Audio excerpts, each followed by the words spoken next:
कृष्ण की कहानी एक ऐसा सफर जो न केवल हमें प्रेरित करता है बल्कि हमें अपने जीवन के कई पहलुओं पर विचार करने के लिए भी मजबूर करता है।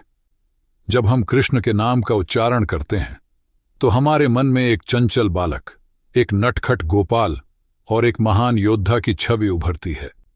लेकिन क्या आपने कभी सोचा है कि यह सब कैसे शुरू हुआ?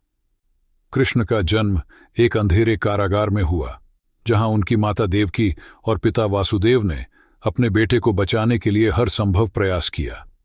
जब कंस, जो कि देवकी का भाई था, ने सुना कि उसका अंत कृष्ण के हाथों होगा, तो उसने अपने सभी प्रयास किए ताकि वह कृष्ण को मार सके। लेकिन कृष्ण की कहानी केवल एक संघर्ष नहीं है, बल्कि यह जीवन की जटिलताओं को समझने का एक माध्यम है। कृष्ण की किशोरावस्था में उनके जीवन में राधा का आगमन होता है। राधा और कृष्ण का प्रेम केवल एक प्रेम कहानी नहीं है, बल्कि यह आत्मा और परमात्मा के मिलन का प्रतीक है। जब वे एक दूसरे के साथ होते हैं तो हर कोई उनकी खुशी में शामिल होता है। उनके रासलीला में हम देखते हैं कि कैसे प्रेम, विश्वास और समर्पण एक अद्भुत अनुभव बनाते हैं। लेकिन कहानी यहीं खत्म नहीं होती। जब कृष्ण ने मथुरा में कदम रखा तो उन्होंने अपने लोगों के लिए न्याय और सुरक्षा की लड़ाई लड़ी। कंस का वध एक ऐसा क्षण था जिसने न केवल मथुरा को स्वतंत्र कराया, बल्कि यह भी दिखाया कि अच्छाई हमेशा बुराई पर विजय प्राप्त करती है। कृष्ण की लीला में कई मोड़ हैं। जब अर्जुन ने कुरुक्षेत्र के युद्ध में अपने रिश्तेदारों के खिलाफ लड़ने से मना किया, तब कृष्ण ने उन्हें गीता का उपदेश दिया। यह उपदेश आज भी हमें जीवन के संघर्षों में मार्गदर्शन करता है। कृष्ण ने कहा, कर्म करो, फल की चिंता मत करो। यह वाक्य हमें सिखाता है कि हमें अपने कर्तव्यों का पालन करना चाहिए, बिना परिणाम की चिंता किए। कृष्ण की कहानी में हास्य और चुटकुले भी हैं।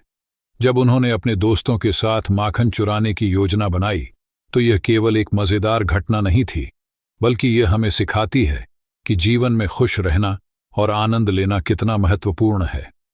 कृष्ण की यात्रा हमें यह भी बताती है कि हर किसी के जीवन में चुनौतियां आती हैं। चाहे वह दुर्योधन हो या कंस, हर कोई अपने अपने तरीके से संघर्ष करता है।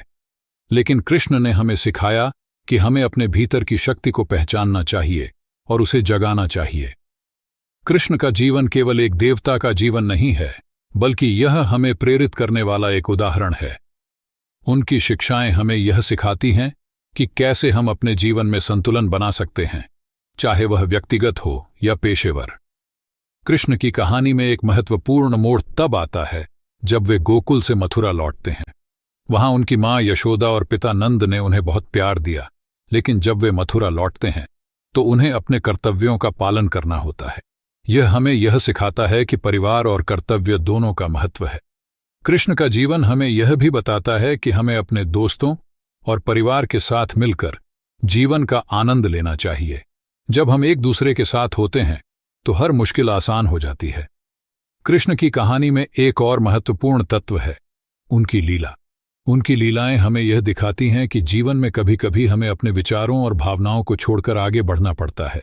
जैसे कि जब उन्होंने गोवर्धन पर्वत को अपनी छोटी अंगुली पर उठाया, तब उन्होंने यह दिखाया कि हमें अपनी शक्ति को पहचानना और उसे उपयोग में लाना चाहिए। इस कहानी का अंत भी उतना ही महत्वपूर्ण है।